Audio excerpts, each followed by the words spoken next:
this episode of Mike's Multimedia, we take a walk through a beautiful park near the prestigious Stetson University in DeLand, Florida. There, we find something dreadfully wrong, and it relates to the Otterbox Defender Case for the iPad Air 2. Find out what it is on this next episode of Mike's Multimedia.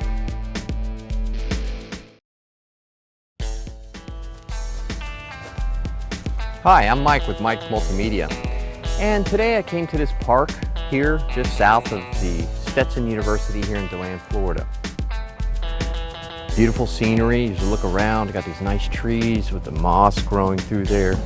Got a nice little water here, pond with ducks and other vegetation. Just very nice scenery here, life and nature. But something is dreadfully wrong. Can you tell what it is? Come over here and I'll show you.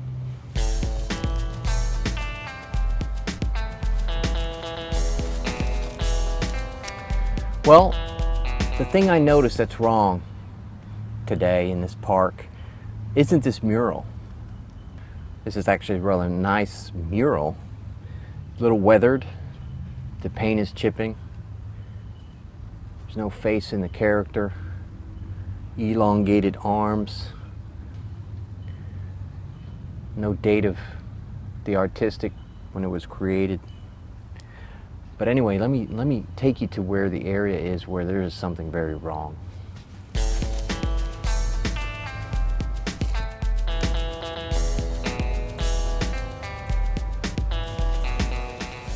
Well, this other mural here has some sort of indication of the creators or the sponsorship. It says, sponsored by Progress Energy. So I find that to be interesting. This does get us a little closer to what I find is there's something completely wrong going on here, and I'll show you. It's over here.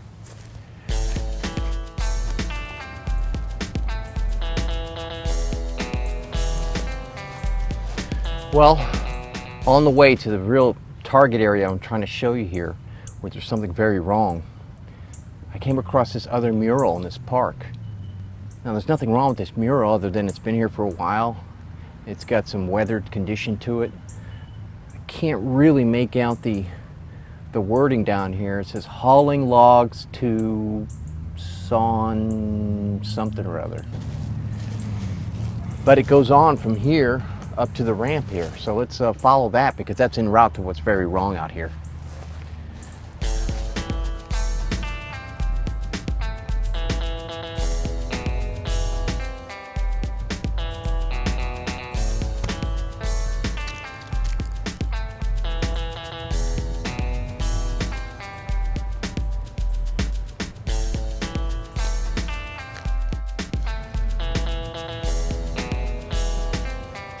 So as you can see, just kind of trying to get to where I want to show you where something's wrong here, but just I keep coming across these very elaborate works of art here in this park.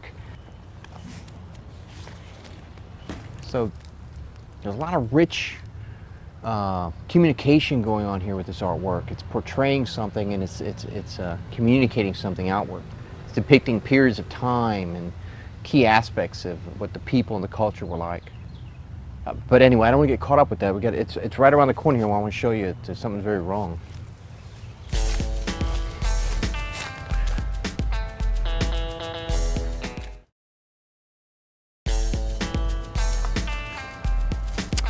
Well, here it is. I found it. This is what I wanted to show you. Right here, they're sitting two nearly identical Otterbox Defender cases. And I'm about to show you what the differences are between these two models. Now, the particular iPad that they're for, this one over here is the iPad Air 1, and this is the iPad Air 2. Now, if you recently were familiar with the Otterbox product and wanted to go ahead and continue your loyalty to the product, and when you upgraded to your iPad Air 2, you decided to go ahead and get that Otterbox Defender for it, get yourself a different color maybe, and then you put it all together, and then you think you're going to be all happy. But there's one thing that happened here. One particular thing I noticed in these particular two nearly identical products. and I don't know why they did it, but let's take a closer look to see exactly what happened between this model and this model of the Otterbox Defender case for the iPad Air 1 and iPad Air 2. So here we are again with the differences between the iPad Air and the iPad Air 2 Otterbox Defender series case. Now, here's the box. You know, this is an Otterbox Defender. It's different for the iPad Air 2 as far as the labeling is concerned. Now, there are some generalized differences and perhaps maybe some upgrades or small tweaks just to design that don't really affect its functionality. I'm not going to get into that. Even though one thing I do like about these particular iPad cases is the prop-up stand / case cover for it.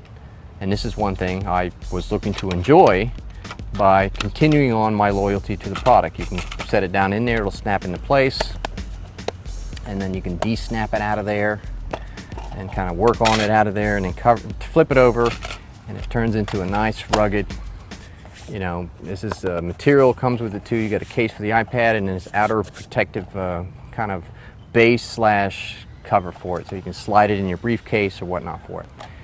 And this particular one is for the iPad Air 2. And you're supposed to be able to prop up this little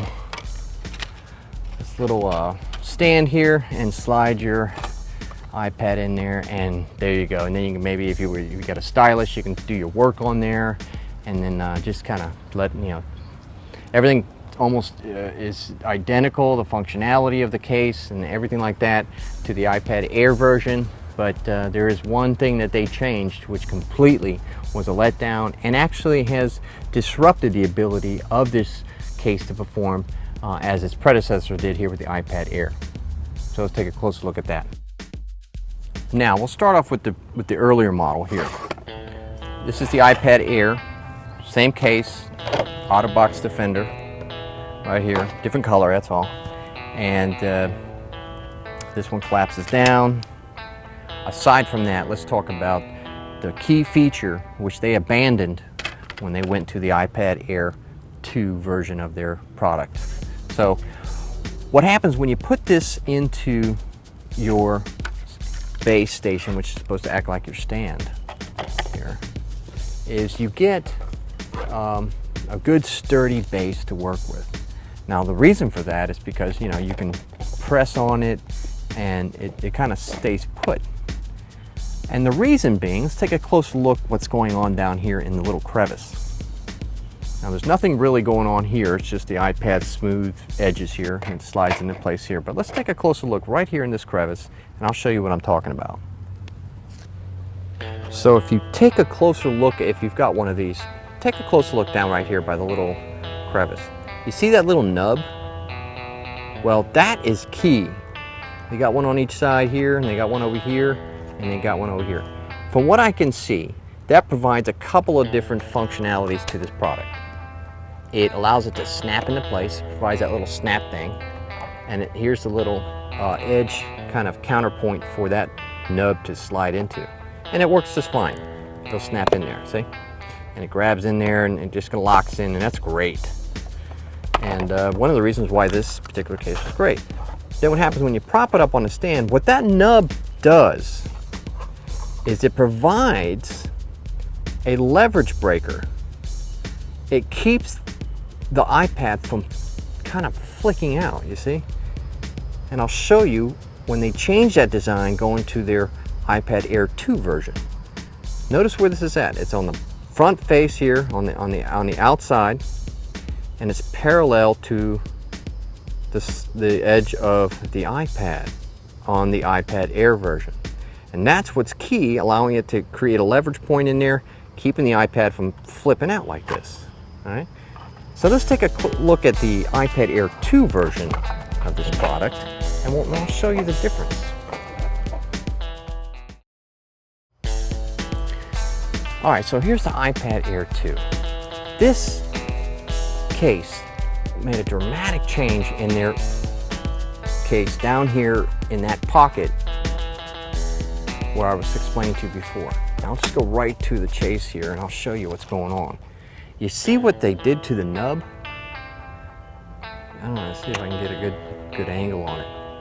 It's black case, so it's hard. See, there it is. You see where they put it?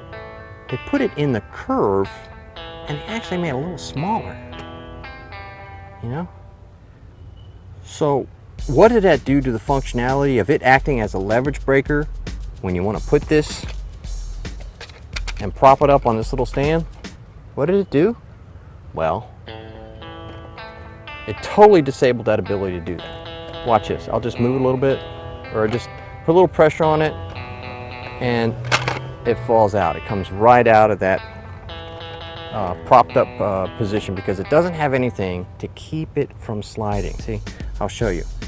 Where that nub should be, it is not. So what happens is this edge is able to just freely slide up and out, has nothing to run into, no nub, no nothing, as in their previous model here, the iPad Air model. See, I can pick it up. I'm confident. I know that's not going to wobble out. I can hand this to somebody, you know, across a table and not have it worry about falling into the food. Because of that nub's position right there, you see it right there. It's locking that in place. And they took that away with this version. Look at that. It doesn't even lock in place. A complete negative score on that feature, in my opinion. So it won't even stay in there. And that right there is what's wrong in this park, this beautiful park. And this is what I'm hating to have to bring to you in this beautiful park, but it's just what is here, and I have to point it out. I'm going to contact Otterbox. I'm going to ask them for a replacement model, if at all, because they dedicated and committed to this design. I don't know what's going to happen. And whereas on the iPad Air version, it's nice here in the front. It's perpendicular. I mean, it's parallel to the edge of the iPad when it's in there. So for it to come out, it just really locks it in there, and it's even a little bigger. I would say it's a 1/16 of an inch, and they've made this down to about, I don't know, to a millimeter or something. So that's the key difference between the iPad Air and the iPad Air 2 Otterbox Defender Case, which completely disables the ability for it to prop up and be secure in its propped up position, because that nub, the absence of where that nub, and they change that location, does not keep it from flicking out and just flopping over. Completely useless change, and it disabled the ability for the iPad to be securely propped in that stand. Anyway, so I hope this has been informative for you to become aware that if you are upgrading yourself to the iPad Air 2 and you were or are an iPad Air Otterbox Defender Case product user, that you are completely aware that the new Otterbox case, Otterbox Defender Case for the iPad Air 2, that they've redesigned this nub area, even the angle here, it's kind of a half shape. They even saved themselves some money, I guess, on the plastic there. And you don't even get a full angle here. You get like a little half moon, quarter moon. So hopefully now that you're aware, you'll make a decision on whether or not to continue with the Otterbox Defender Case for your iPad Air 2. To demonstrate here, I don't want it to fall on the ground, but like it just completely, there's little effort required to knock it out of its case. This one I can hold it and kind of hand it off and set it down. If I was working on it, that's fine. This one I'm worried about. It's got a weird rounded feeling to it, but it's like, forget about it, man. So that's what I wanted to bring to your attention today in this beautiful park, unfortunately. But there's nothing wrong with the park, actually. The park is quite extraordinary with the murals, and I hope you enjoyed that as well. But as far as these two items being in the park, this is detrimentally something wrong here in this park, and that's the change in design of the nub location and this whole corner pieces between the iPad Air and the iPad Air 2 versions of their Otterbox Defender cases. So I hope this has been an informative video for you, and so that you now know going into your upgrade purchase what to expect. So this is Mike with Mike's Multimedia. I'll talk to you soon.